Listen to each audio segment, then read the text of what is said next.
cái số bong chẳng bong ở ngày ní chỉ ngày ti bùng pơ là nhom chia ba rồi đông ba chun bong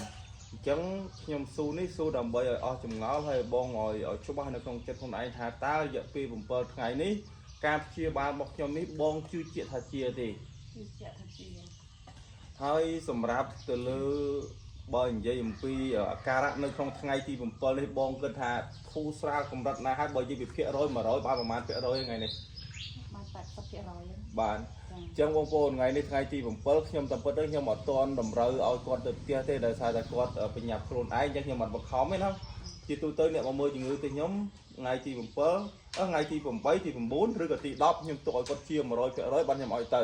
ប៉ុន្តែដោយសារតែបងស្រីគាត់ជាប់បតាបកិច្ចការងាររស់ស៊ីនៅផ្ទះចឹងគាត់ក៏បញ្ញាប់ហើយណាមួយជំងឺគាត់ក៏ធូរស្រាលឡើងដល់ 80% អញ្ចឹងអត់ជាមានជាបញ្ហាទេគាត់អាចទៅផ្ទះបានអាហ្នឹងស៊ីសោទៅលើចិត្តគាត់ទេ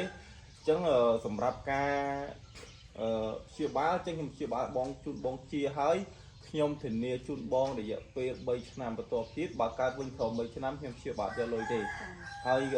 ខ្ញុំភ្លេចដែរថ្ងៃនេះខ្ញុំត្រូវធ្វើกระดาษស្នាមជូនបងមកស្លឹកដែរគេថាមកផឹកនេះយ៉ាងបញ្ញាបន្តិចចឹងអរគុណច្រើនណាបងហើយបើសិនជាមានការខ្វះខាតលើសលុះការហូបចុកកន្លែងស្នាក់នៅសូមអធិស្ឋានផងដែរទៅមិនយើងនៅស្រុកខ្សែការហូបចុកគឺមានដែនកំណត់ទី1ទី2នោះទៀតគឺពេលជាបាលតម្រូវអញ្ចឹងហ្មងអញ្ចឹងពេលជាបាលតម្រូវតែហូបសាច់ត្រីសាច់ជ្រូកនោះទេមូលហេតុសាច់ផ្សេងទី1ខ្លាចខ្លាយល្មាស់សាច់គោខ្ញុំខ្លាចកំពុងតែឈឺហូបទៅក្តៅសាច់